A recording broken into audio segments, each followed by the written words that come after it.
I'm Member of Parliament Mark Warawa in beautiful Langley, British Columbia, and I have with me today Elizabeth and Michael Pratt. We're at the dedication of a new cenotaph in the Derek Doubleday Arboretum. It was 158 trees are being planted here to honor the 158 brave Canadians that have lost their lives.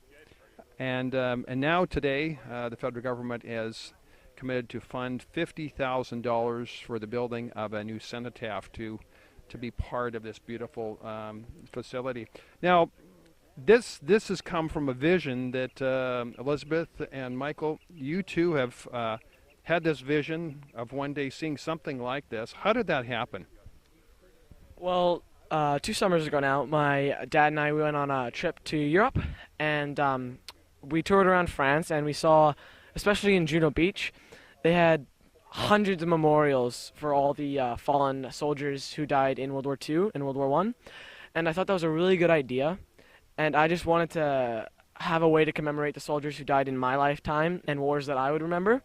So I thought that was a great idea, brought it home, talked to my sister and my dad about it, and it just kind of took off from there. And Elizabeth has her own reasons why she'd want to get involved in this. And so it was perfect timing.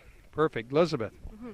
So my reason would be, I think it was 5 years ago now, I went to Nova Scotia and was a performer at the Royal Nova Scotia International Tattoo. And I was so taken aback by how close in age many of the Canadian soldiers that have already returned from a mission already, and how young they were and how they were sacrificing their life at my age. So I figured I better do something. If they're sacrificing their life, I better do something to at least commemorate that. So Michael and my idea meshed, and we decided to do something like this. Elizabeth, how old are you? I'm 21. So these soldiers that have given up their lives for Canada, how old are they? Many of them are 21, 22. There was a young man from Langley who passed away in Afghanistan, and he was quite young as well. I knew him from when we were young. So. Well, that was my point. They're the same age as you and Michael, soon you, and it's very young. We think of veterans, but they're not old. These Canadians that lost their lives and have now come back from Afghanistan are your ages, and we see on the news young people being portrayed as rioting and creating problems.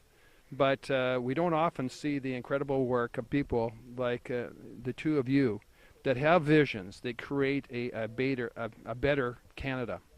And so I want to thank you so much for your vision and acting on it and making Canada a better place. And so what's your next project? Well, hopefully nothing that needs to be remembering people that sacrifice lives, but we'll see. That's kind of in the works still. Maybe we'll talk to Michael about that. Okay, Michael, any ideas? Well, hopefully just the continuation of this and the maintenance of this, and to see it in Langley for many years to come. Thank you. Well, apparently, of the 158 trees, how many have been sold? We have 120 so far, so we need 38 more. Well, if you would like to make a donation, contact the Township of Langley Parks Department, and you too can make a donation. What does it cost to buy a tree? To buy one tree and for the maintenance of that tree, it's $300. $300, and do you get a receipt for that? Yes, there should be information on the website, and if you make a personal donation, then there's a tax receipt that comes out of it. If it's a corporate donation, there's different rules that apply. Right. So if you make a personal donation, your name would be put on a plaque to recognize that you've provided that tree for this incredible place, and you get a tax-deductible receipt, which means you get a lot of the money right back from the federal government. So keep that, think about that, and maybe you too want to be involved with this incredible facility. So thank you so much. God bless you, and we look forward to continued good work from the both of you. Thank you.